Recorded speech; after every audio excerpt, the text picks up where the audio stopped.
The other day I overheard a flower talking to the sky. He said, you know that I would be nothing without you. Oh, oh. He said, 오늘은 이제 창세기 다시 1장 보겠습니다. 1장. 6월절, 그 6월절을 뭐라 그러냐면 해의 첫 달이 되게 하라 그랬어요. 해의 첫 달이 되게 하라. 그러니까 우리나라는 새해 첫날이 뭐냐면 첫해, 새해가 1월 1일이죠. 그죠? 새해가 1월이 시작되는 건데 이스라엘은 첫 달이 언제냐면은 6월절이 있는 달. 6월절이 있는 달을 한 해의 시작으로 봤어요. 그래서 6월절이 언제냐면 1월 14일. 그러니까 유대인들의 달력으로 1월 14일인데 그때가 한 해의 시작이야. 이게 굉장히 의미 있는 얘기예요. 뭐냐면 이스라엘에게 있어서는 이스라엘 역사를 언제부터 보느냐? 이스라엘 사람들은 6월절 사건이 있은 그 달을 자신들의 역사로 생각하는 거야. 역사의 시작으로. 그 6월절 사건 이전, 6월절 사건의 이전에는 역사가 아니라는 거야. 진짜 이스라엘의 참된 역사는 역사가 창조된 시점이 언제냐? 그 애굽에서 6월절 날이 있던 그날 이스라엘의 역사가 시작되었다. 그렇게 보는 거거든요. 그러니까 이스라엘에게 있어서 그 6월절은 이스라엘의 역사이면서 이스라엘의 창조를 의미하는 거예요. 자, 그런 이제 의미를 가지고 이제 우리가 지난주에 1장에 대한 얘기를 나눴는데 제가 여러분하고 이제 계속 반복을 할 겁니다. 반복. 왜냐하면 한 번 자리 잡고 있는 그 틀, 그런 틀이 새롭게 바뀌기 위해서는 자꾸 반복이 돼야 돼. 왜냐하면 잘 안 바뀌어. 아직도 이게 그런가 막 이렇게 그렇게 되거든요. 근데 이게 뚫려야 1장의 이야기 속에서 천지 창조로, 현상학적으로는 천지 창조의 개념으로 설명되고져 있는 이 창세기의 내용이 그 천지 창조의 현상학 이면으로 파고 들어가니까 이스라엘 역사의 시작, 6월절로부터 시작하는 이스라엘의 역사의 시작의 의미를 담고 있고, 그 이스라엘의 역사의 그 1차적인 의미를 더 파고 들어가면 거기에서 신약의 그리스도와 교회가 보이고요, 구속론이 보이게 되고, 그런 의미들이 창세기 1장 안에 다 담아 있어요. 그러니까 하나님은 어떤 인간의 언어를 가지고 하나님의 계시를 보여주려고 하시니까 인간의 언어가 한계가 있단 말이에요. 한계가 있으니까 그 언어 자체로 하나님의 보여주려고 하는 계시 전체를 드러내기 쉽지 않아. 그래서 현상학적인 어떤 측면을 파고 들어가면서 통전적으로 창세기부터 계시록까지 전체적인 어떤 통전적인 시각을 가지고 창세기 1장을 들어가면 그 현상학 이면에 있는 이스라엘의 구속사적인 역사와 그리고 교회와 그리스도와 교회로 이어지는 하나님의 구속사, 그것이 창세기 1장 안에 들어와 있구나. 이런 것들을 이제 우리가 확인을 하는 건데 또 반복을 해야겠죠, 그죠? 근데 오늘도 제가 반복을 하면서 제가 한 가지 말씀드리지만 저도 여러분하고 같이 가는 거예요. 그걸 아셔야 돼. 그러니까 제가 무슨 이걸 뚫어가지고 이렇게 하는 게 아니라 하다 보면은 자꾸 하다 보면서 약간의 수정도 가해진다 그랬죠. 이번에도 수정이 살짝 가해졌어. 왜냐하면 어쩔 수가 없어. 이걸 지금 한 달째 보고 있잖아요. 한 달째 보고 있는데 이게 안 풀리고 막 또 뒤로 갔다가 앞으로 갔다가 막 이렇게 하면서 정말 딱 맞아 떨어지게 보이거든요. 이게 맞구나라고 보일 때까지는 어느 정도 수정이 돼요. 그러니까 오늘도 약간 수정이 있더라도 여러분들 그걸 숙지를 하고 그랬으면 좋겠어요. 지난주부터 이제 유튜브로 나갈 건데 오늘도 이제 오늘 것도 나가게 되겠죠. 오늘은 일곱째 날까지의 그 의미가 드러나고 이 창세기의 일곱째 날까지의 이야기를 통해서 중요하게 드러나고 있는 어떤 약간 좀 유식한 말로 하면 조직 신학적인 두 개의 개념이 있어요. 이 조직 신학적인 두 개의 개념을 우리가 집중적으로 좀 파고 들어가면서 우리에게도 창조의 역사가 이루어졌는가 한번 그런 것들을 보게 되는 거예요. 자, 먼저 이게 지난번에 얘기했지만 프레임을 얘기했어요. 프레임은 세 개로 이루어졌다 그랬어요. 구조가, 뼈대가. 그게 뭐냐면 첫째 날, 그리고 둘째 날, 셋째 날. 이게 프레임이야. 창조를 하는데 하나님이 마치 어떤 뼈대를 만드는 것처럼 이렇게 얘기를 해요. 이게 현상학적으로 얘기하는 겁니다. 그래서 첫째 날을 지난번에 얘기할 때 뭐라 그랬냐면 첫째 날에 어떤 일이 있었냐면 태초에 하나님이 천지를 창조하시니라 그런 다음에 뭐라 그랬어요? 땅이 혼돈하고 공허하며 흑암이 깊음 위에 있고 하나님의 영은 수면 위에 운행하시니라 그랬어요. 그죠? 그래서 하나님이 빛이 있으라. 그때 제가 이런 그림을 그렸죠. 제일 밑바닥에 뭐가 있다고요? 땅이 있고 그 위에는 태홈, 그 기품이라 그랬죠. 기품. 여기에 뭐 기품의 얼굴이란 뜻이에요. 그래서 여기를 무적행의 얼굴. 그 다음에 태홈 위에 뭐가 있냐면 혼돈과 공허와 흑암이 있고 그 위에 뭐가 있다 그랬어요? 물이 있다 그랬죠. 물, 수면. 그 물 위에는 뭐가 있다고요? 하나님의 영, 하나님의 영이 있다 그랬어요. 이런 그림을 우리에게 연상시켜줘. 그러니까 땅이 가장 밑바닥에 있고 땅이 밑바닥에 그 위에 뭐가 있냐면 물이 다 덮고 있는 거야. 그냥 물이 다 덮고 있는 상태. 어떤 천지를 창조하는데 벌써 여기서부터 어떤 무의 상태를 보여주는 게 아니에요. 그죠? 무에서 유를 창조했다라고 하는 그런 개념은 이스라엘 역사 바벨론 포로 후기 시대 때 생겨나는 개념이야. 그거는요. 이 창세기를 쓸 때에는 무에서부터 유를 창조했다라고 하는 그런 개념이 없어. 왜 있잖아. 땅도 있고 물도 있고 있잖아. 그죠? 그러니까 어떤 무로부터 유를 창조한다라고 하는 얘기를 설명하려고 그러는 거에 관심이 없어. 창세기는. 그렇다고 해서 하나님이 무에서 유를 창조한 거 아니에요. 이걸 부정하는 건 아니에요. 자, 한번 더 잔소리처럼. 지금 우리가 창세기 얘기를 하는 것은 여러분 기존에 가졌던 천지창조의 개념, 천지창조를 하신 하나님을 부정하는 거가 아니에요.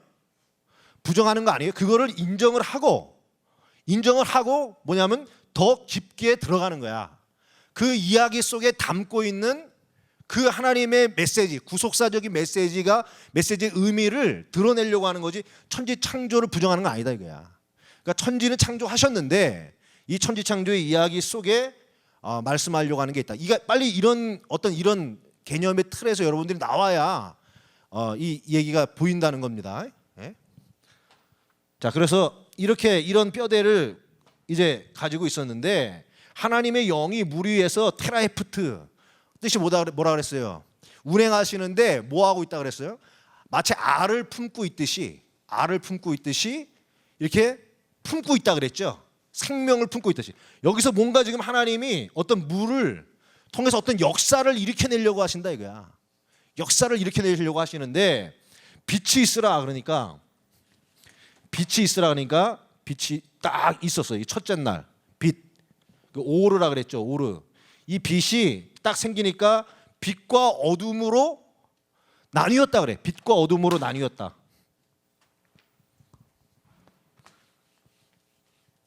빛과 어둠으로 딱 나누더니만 빛을 낮이라 하고 어둠을 밤이라 하더라.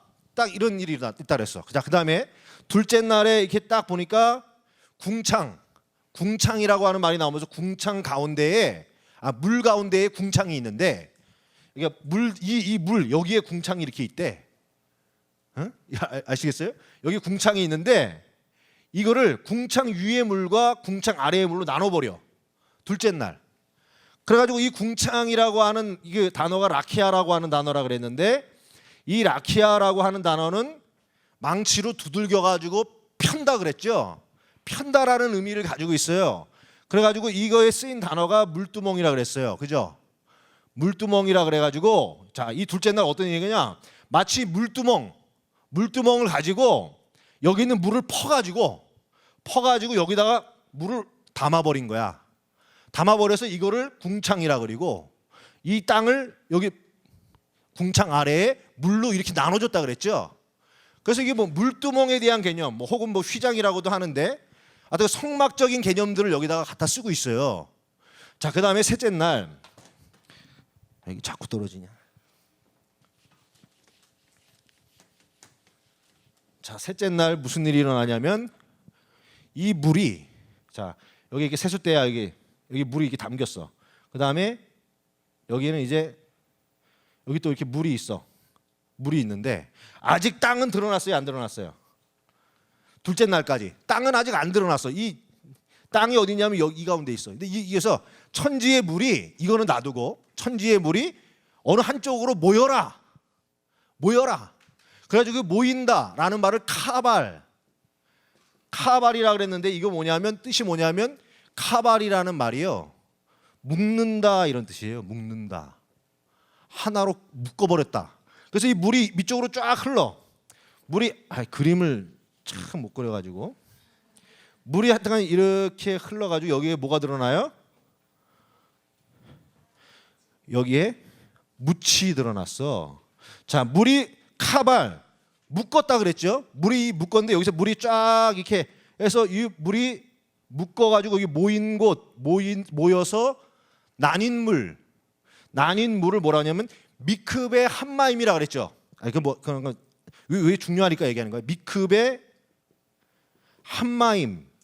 이 미크베 함마임을 얌이라 그런다. 얌이 뭐냐면 바다란 뜻인데, 자, 이 미크베 함마임이 뭐냐면 모인 물. 그런데 이 미크베라는 뜻이 소망, 기대, 희망이라 그랬는데, 자, 이게 여러분 히브리인들이 이런 수사학을 의도적으로 쓰는 겁니다. 자, 카발이 묶는다라는 뜻이다 그랬죠. 이 카발에서 나온 말이 미크베야. 자, 근데 이 미크베는 지금도 유대인들이 어떤 말로 쓰냐면은, 유대인들도 세례를 받아요. 그죠? 세례 받을 때 쓰는 대야, 요 수조를 미크베라 그래. 그래서 미크베라는 말은 무슨 말이냐면 원래는 세례라는 말이야. 자, 세례. 그 뜻에는 근데 소망과 기대의 물이라는 뜻이 있어. 세례는 뭐냐면 기대와 소망의 물이야. 근데 어떤 물이냐? 묶는다 이거야. 하늘과 땅을 묶어버리는 거야. 하늘과 땅을 묶어버려.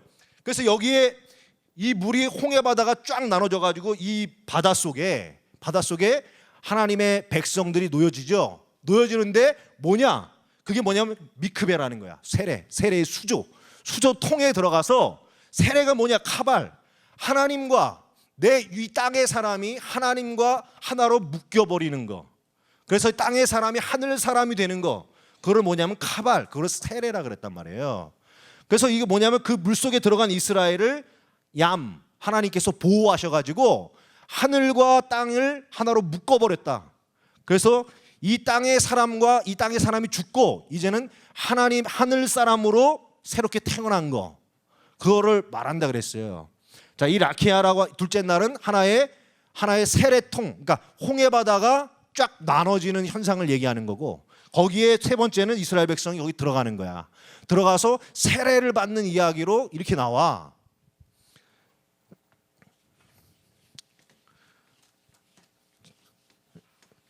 자, 그 다음에 이게 왜 중요하냐? 이제 넷째 날, 여섯째 날에서 다 드러나는 거예요.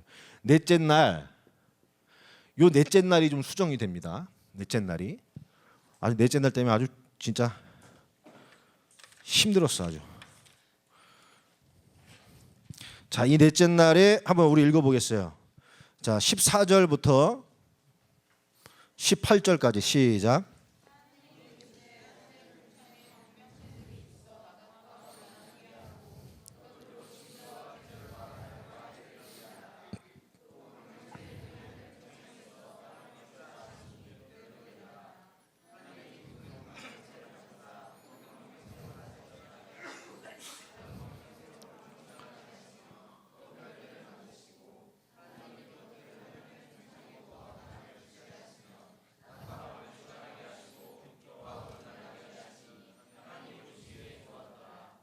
네. 자, 이 넷째 날은 무슨 얘기냐면 광명체 얘기가 나오거든요. 광명체가 나오는데 여기 단어로 쓰인 게 오른데 빛이 오르잖아요. 요거를 마오르라 그랬어요. 마오르라고 하는 단어는 빛을 담는 그릇이란 뜻이에요. 그래서 빛을 담는 그릇이란 뜻에서 여기는 뭐 등잔대, 성소에 보면 등잔대가 있죠. 그 등잔을 마오르라 그래요. 자, 이 광명체들이 있어서 낮과 밤과 그 다음에 뭐 시기와 해 뭐 이런 것들을 표현한다 그랬는데, 거기에 쓰인 단어들을 보면 오트, 모에드, 욤, 샤네 이런 뜻이거든요. 이 오트라고 하는 말은 우리가 여기서는 뭐라고 번역했냐면 징조라고 번역했는데 복수예요. 표적들이라는 뜻이에요. 표적들. 그 다음에 모예들을 뭐라고 번역을 했냐면 계절이라고 번역을 했죠. 계절. 그게 아니라 또 다른 뜻은 절기들이에요. 그 다음에 요미라고 하는 거는 우리가 앞에서도 얘기했었지만 어떤 날, 시기, 여기서는 시기를 말하는 거예요. 그 다음에 샤네라고 하는 이 말이 뭐 1년, 년, 해, 반복 이런 뜻이거든요. 그래가지고 뭐냐면 하늘의 광명체, 어떤 등잔대, 하늘의 광명체를 둬서 표적들과 절기들과 날을 요거를 여기서 어떻게 번역하면 표적과 절기와 날과 해 이렇게 번역을 했는데 그렇게 가면 안 돼요. 표적들과 절기들과 시기들을 반복하게 하셨다라는 거야. 반복시키셨다 이거야. 자, 무슨 말이냐? 어떤 광명체, 아직 그게 뭔지는 몰라요. 어떤 광명체를 둬가지고 이스라엘에게서 일어나는 표적들과 절기들, 뭐 안식일, 유월절, 뭐 나팔절 그런 절기들이죠. 절기들을 반복하게 하신데 반복하게 하셔가지고 아마 이게 제일 가까울 겁니다. 반복하게 하시는데 무슨 말이 나오냐면 넷째 날이 제일 힘들어. 이렇게 반복하게 하시는데 자, 큰 광명체 마오르 가돌이라고 그랬죠. 마오르 가돌 크다. 큰 광명체로 낮을 주관한다 그랬거든요. 그 다음에 작은 광명체로 밤을 주관한다. 자, 이 말은 요것 때문에 애먹었어요. 자, 어떤 하나는 큰 그릇이죠. 이게 등잔대란 말이야. 큰 광명체 마오르 가돌이야. 얘네는 마오르 카타니야. 작은 광명체야. 근데 여기다가는 뭘 주관한다? 낮을 주관하고 여기다가는 밤을 주관해. 자, 이 일이 풀리는 거야. 그러면 낮이 커요, 밤이 커요? 낮이 크지. 그러니까 마오르 카탄 이 안에다가 이거는 큰 광명체에다 담고 작은 광명체에다는 밤을 주관하게 한다. 다스린다라는 뜻이거든요. 이렇게 얘기를 하는 거야. 자, 그러면 봐요. 어떤 광명체가 있는데 그 광명체가 통해서 낮과 밤을 주관하고 표적들과 절기들과 시기들을 반복해 가면서 자, 낮은 커지고 그죠? 밤은 점점 더 작아진다는 거야. 반복을 하면서 표적들과 절기들과 시기들을 까다로 가면서 반복하면서 낮이 커지고 밤이 작아져. 즉 뭐냐면 하나님을 아는 빛은 커지고 그 다음에 하나님에 대해서 모르던 무지는 작아져. 자, 이거를 뭐라 그러냐면 봐요. 여기 아주 이거 애먹었어요. 자, 16절 한번 읽어보겠습니다. 시작.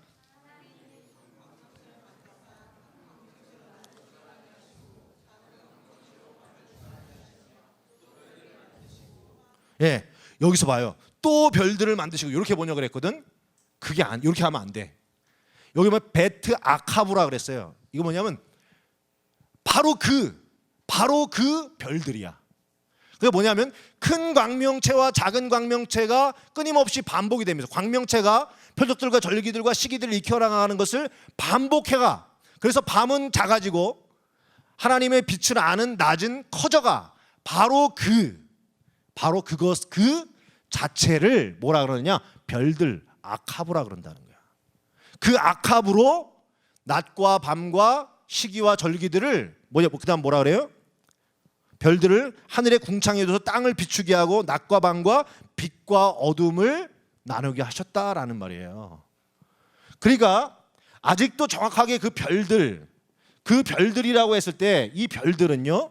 자, 어떤 게 되냐? 이 자체 내에서는 해석이 불가능한데 이 별들이라고 말하는 것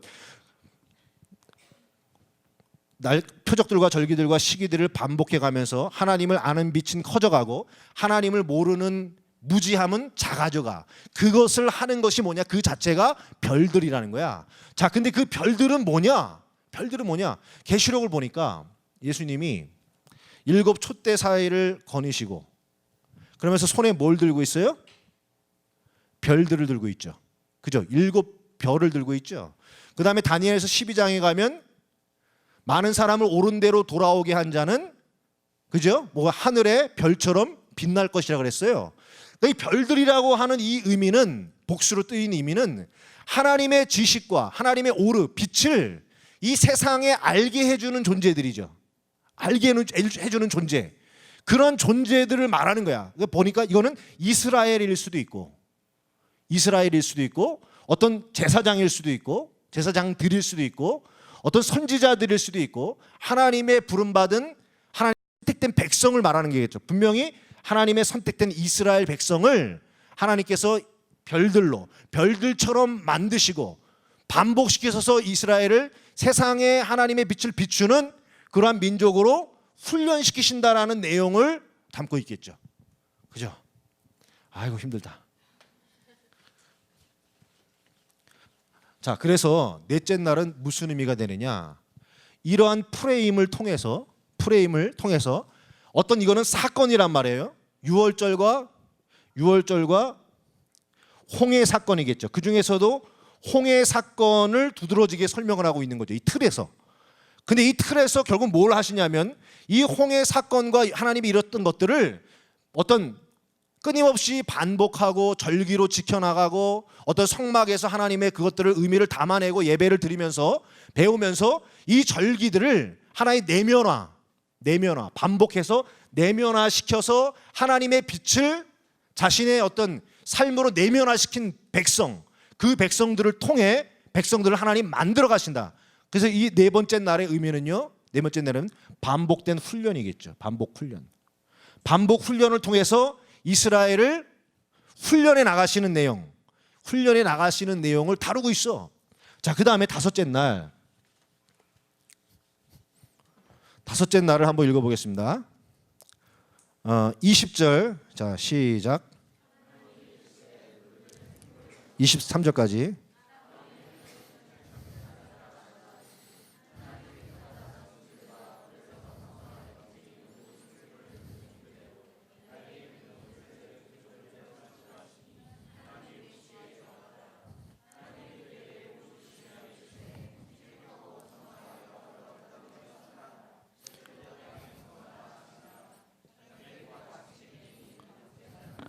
예, 여기서는 다섯 번째 날은 뭐냐면 여기가 생물이라고 번역을 했다 그랬는데 생과 물, 하야 네페시라고 하는 거를 번역본에서 우리 어떻게 보냐면 하야를 말도 안 돼. 그런 거 되게 많아요. 그다음에 물을 네페시를 물이라고 적어놨어. 그러니까 이렇게 번역이 될 수 없다 그랬죠. 번역이 될 수 없어요. 하야라고 하는 뜻은 살아있는, 생기 있는 이란 뜻이고, 그 다음에 네페시라고 하는 건 어떤 정신, 어떤 생명체를 말하는 거거든요. 근데 그거를 그냥 지금 이 맥락에서 천지 창조를 증명하는 맥락에서 이걸 이해하다 보니까 요거를 그냥 물 이런 식으로 번역을 한 거예요. 이런 게 창세기 안에 1장 안에 너무 많아요. 몇 개 더 있어. 그러니까 이런 식으로 번역이 될 수가 없는 거야. 그러니까 뭐냐면 다섯째 날은 뭐냐? 살아있는 정신이 뭐예요? 물에서 여기서 한마임 하이 네페시 샤라치 그랬어요. 뭐냐면 물들 안에서 살아있는 생명체들이 우글거리게 하라는 거야. 자, 홍해 바다라고 하는 그 속에 빠져서 이스라엘 백성이 거기에 빠졌지요. 거기에 빠졌던 이스라엘 안에서 죽었단 말이야. 죽었는데 거기서 하나님의 하늘과 묶여서 살아있는 생명의 정신으로 다시 살아난 하나님의 백성들이 우글거리게 만들어라. 울글거리게 하다. 그런 뜻이야. 그 다음에 새가 나르라. 이것도 오토우프라고 하는 말인데요. 오토우프, 하늘의 궁창이 땅을 날개로 덮을 것이다 뜻이야. 궁창의 날개로 땅을 덮는다. 하나님께서 이스라엘 백성을 날개로 덮으셔서 그 생명이 죽음으로 가지 않게끔, 생명의 정신으로 살아올 수 있게끔 뭐예요? 하나님이 날개로 덮었다라는 뜻이야. 덮어서 생명의 정신을 가지고 있는 하나님의 백성들이 홍해 바다에서 새롭게 탄생하는 거죠. 즉 뭐냐면 민족의 탄생이에요. 민족의 탄생을 이야기를 하고 있어. 그러니까 봐요. 유월절과 홍해라고 하는 그 사건이 끊임없이 내면화되고 반복되면서 하나님은 어떻게 해요? 이스라엘 민족, 참된 이스라엘 민족, 하나님의 빛을 간직한 하나님의 민족으로 탄생을 시킨다는 거야. 자, 그 다음에 여섯째 날은 뭐가 됐어요? 이 민족을 가지고 무엇을 하려고 하시느냐? 이 민족에 대한 사명에 대한 얘기를 하는 거야. 여섯째 날을 위해서. 자, 그래서 오늘 여섯째 날에 대한 이야기를 좀 더 이제 깊게 할 텐데, 자, 어디를 보냐면 24절부터 먼저 25절까지 한번 읽어보겠습니다. 시작.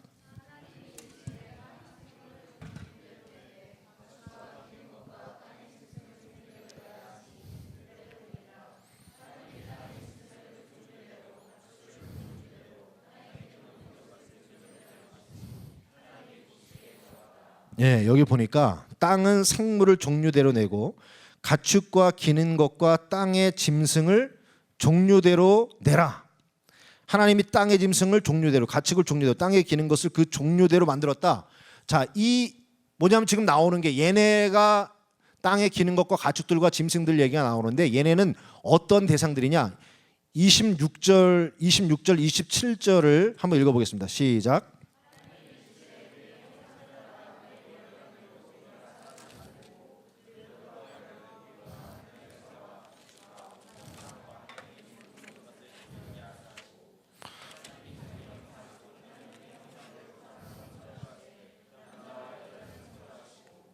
예, 여기부터 먼저 보면 돼요.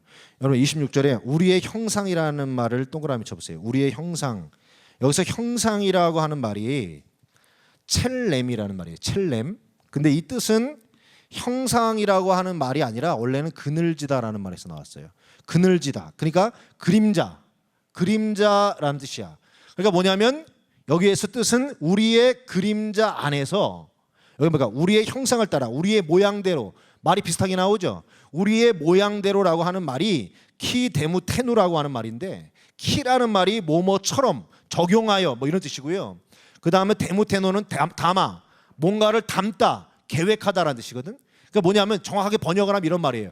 우리가 사람을 만드는데 우리의 그림자 안에서 우리가 계획하고 있는 것처럼, 우리가 생각하고 계획하고 있는 것처럼 뭐냐면 사람을 만들자라는 거예요. 근데 여기서 뭐냐면 사람을 만들다, 여기서 사람은 에트하 아담이라는 말인데 무슨 말이냐면 에트가요, 어떤 그 자체, 본체의 뜻이야. 그러니까 하 아담, 그 사람인데 어떤 사람이냐?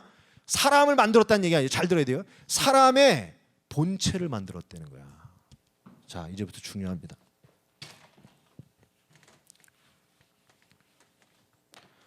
에트하 아담, 여러 우리와 관련된 거예요. 에트하 아담, 사람의 본체를 만들어요. 하나님 본체를 만들자는 거야. 그런데 이 본체는 어떻게 만드냐? 하나님의 그림자 안에서, 하나님의 실체 안에서가 아니야. 하나님의 그림자 안에서 하나님이 계획하신 것처럼 어떤 사람의 본체를 만든다는 거야. 그러니까 어떤 한 사람, 우리가 아담과 이브 얘기할 때 그 아담 한 사람을 만든다는 게 아니라 인간이라고 하는 어떤 본체를 만들겠다는 거야. 자, 그런데 그리고 나서 무슨 말이 나오냐면 사람을 만들고 그들로 무슨 일을 하자는 거예요? 바다의 물고기와 하늘의 새와 가축과 온 땅의 모든 것을 다스리게 하자. 여기서 다스리게 하자라고 하는 이 라다라는 말은요, 뭐냐면 밟아버린다는 뜻이거든. 밟아버린다, 통치한다라는 말이거든요. 이거는요, 어떤 전쟁 개념에서 나오는 말이에요. 이제 전쟁 개념에서 적군을 밟아버려서 통치하는 거야. 어떤 주권을 가진 거야. 자, 그럼 이 얘기가 하나님이 어떤 사람의 본체를 만들어 가지고 가축과 동물과 그 다음에 여기 짐승들을 걔네랑 전쟁을 해가지고 막 무찔러 내 발로 밟아버려. 이거를 의미하겠어요? 자, 하나님이 사람을 만드는 목적이 동물을 정복하고 지배하기 위해서 사람의 본체를 만들겠어요? 아니겠죠. 그죠? 그러니까 지금 뭐냐면 1장에서 쓰인 가축과 짐승과 땅에 기는 것들, 이거는요 하나의 짐승, 동물을 얘기하는 게 아니라 상징적 표현이야. 상징적 표현으로 무엇을 의미하는 거냐면 사람의 본체가 떠난 사람들, 본체를 상실한 사람들을 말하는 거야. 본체를 상실해버린 그 사람들을 일컬어서 성경에서는 뭐라 하냐면 짐승, 가축, 땅에 기른 것들이라고 설명을 해. 자, 여러분, 하나님이 아담을, 우리가 2장 가면 이제 얘기할 거예요. 하나님이 여기서 이제 2장 가면 또 아담이 떠나. 그 아담하고 이 아담은 다른 아담입니다. 예? 이제 다 이제 제가 설명을 해드릴 거예요. 2장에 가니까 하나님이 아담한테 동물들을 데리고 와. 동물들을 데려와가지고 어떻게 이름을 짓나 이렇게 봐. 그러니까 아담이 그 동물들에게 이름을 지니까 그 동물이 이름이 그 이름이 되었더라. 이런 말이 나오죠. 생뚱맞은 얘기가 나오죠. 그죠? 근데 거기에 2장에 보면 들어간다라는 말, 그러니까 사람이 독처하는 것이 좋지 못하니 이 말이 했다가 동물들을 갑자기 데리고 왔대. 그래서 이 얘기를 뭐라고 번역하냐면 아담의 짝을 찾아주려고 하나님이 동물들을 하나씩 데리고 왔대. 말도 데리고 오고 뭐 사자도 데리고 오고. 근데 다 뭐냐면 다 보니까 데리고 왔는데 아담이 이름을 주는데 그 이름이 돼. 근데 그 중에서는 아담의 짝을 짜지 못해 갖고 아담을 잘게 한 다음에 갈빗대를 하나 이렇게 빼갖고 그거로 가지고 여자를 만들어 가지고 이제 지었다. 이게 이제 우리가 이게 문자적으로 읽는 성경의 내용인데 그 문자는 하나의 현상입니다. 그 속에 담겨져 있는 의미는 완전히 다른 의미들이에요. 우리가 지금 보게 돼요. 자, 그런데 그 동물들을 아담에게 데리고 왔는데 이 데려왔다라는 말이 아담 안에 들어가게 했다라는 말했어. 아담 안에 들어가게 했다. 근데 아담이 부르니까 그것이 그들의 이름이 되었더라. 자, 그 말은요, 하나님이 동물들의 이름을 어떻게 짓나 아담을 테스트해 보시려고 동물들을 데려왔을까요? 창세기가 그런 책일까? 그래가지고 어떤 신학자는 그렇게 얘기해요. 동물 하나의 이름을 지을 때 하루 동안 졌을 거 아니에요. 하루 동안 되니까 동물의 수를 나름대로 파악을 하니까 몇천 종이잖아. 몇천 종, 몇만 종 되겠죠, 그죠? 몇만 종을 하나씩 이름을 지려면 몇 초 걸릴까? 보자마자 쟤는 코가 기니까 코 길어. 뭐 코끼리, 목 길어. 그러니까 뭐 기린, 뭐 이렇게 해가지고 그러면 적어도 3초에서 4초 정도. 동물 하나의 이름을 질 때 3초에서 4초 정도 걸렸을 거래. 그래가지고 모든 동물들의 이름을 다 줬대. 아니, 창세기 그 하나님의 온 천지의 구속사를 설명하는 어마어마한 성경책 안에다가 그런 이소무화를 집어넣겠어요? 여러분? 아니야. 뭐냐면 아담이라고 에덴 동산을 지키는 아담을 둬서 하나님이 그들에게 사람의 본체가 아닌 하나님의 생명을 아직 얻지 못했던 그 사람들이 아담 안에 들어가게 하니까 아담의 이름으로 그들이 불렸더라라는 거야. 아담의 이름으로 우리가 그리스도의 이름, 그리스도 안에 들어가서 그리스도의 이름으로 생명을 얻은 것처럼 세상에 있는 그 사람들이 아담 안에서 생명의 이름을 얻게 되었다는 얘기를 하고 있는 거거든요. 자, 2장 가면 그거 다 들어간다. 단어에서 다 그렇게 얘기를 하고 있어.